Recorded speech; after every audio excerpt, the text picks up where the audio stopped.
আল্লাহ রাব্বুল আলামিন এমন অনেক কুদরতের নিদর্শন ইসলামে দিয়ে রেখেছেন। এক একটি নিদর্শন এত শক্তিশালী, এক একটি নিদর্শন দেখলেই মানুষ কালেমা পড়ে মুসলমান হয়ে যায়। সুবহানাল্লাহ। শুধুমাত্র জমজমের পানি নিয়ে গবেষণা করে জাপানের একজন বিজ্ঞানী শুধুমাত্র জমজমের পানি নিয়ে তিনি কয়েক বছর গবেষণা করেছেন। গবেষণা করে দেখেছেন নবীজি ১৫০০ বছর আগে বলে গিয়েছেন যে জমজমের পানি যেই বোতলের মধ্যে রাখা হয়, যেই পাত্রের মধ্যে ঢালা হয়, ওই পাত্রের যত পানি থাকে সমস্ত পানি জমজম হয়ে যায়।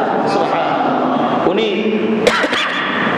এই হাদিসের আলোকে অনেক গবেষণা করেছেন।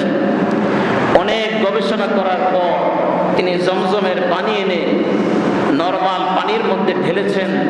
তারপরে তিনি দেখলেন যে জমজমের পানি ঢালার পরে 1 চামচ পানি দেওয়ার পরে সেখানে তিনি নরমাল আরো 1000 চামচ পানি সেখানে দিয়েছেন।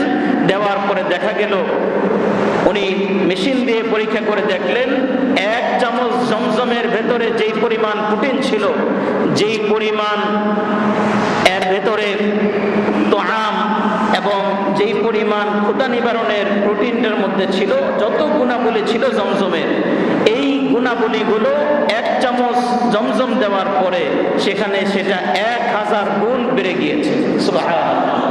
তিনি সেটা দেখার পর যখন হাদিসের সাথে মিলিয়ে দেখলেন যে ১৫০০ বছর আগেই নবীজি বলে গিয়েছেন যে যেই পাত্রের মধ্যে জমজম দেওয়া হয় ওই পাত্রের সমস্ত পানি জমজম হয়ে যায়, এবং এই হাদিস এত বছর আগে নবীজি কোনো গবেষণা ছাড়া ডাইরেক্ট আল্লাহর পক্ষ থেকে বলেছেন, তখন তিনি আর দেরি করেন নাই, তিনি কালেমা পড়ে মুসলমান হয়ে গিয়েছেন। সুবহানাল্লাহ।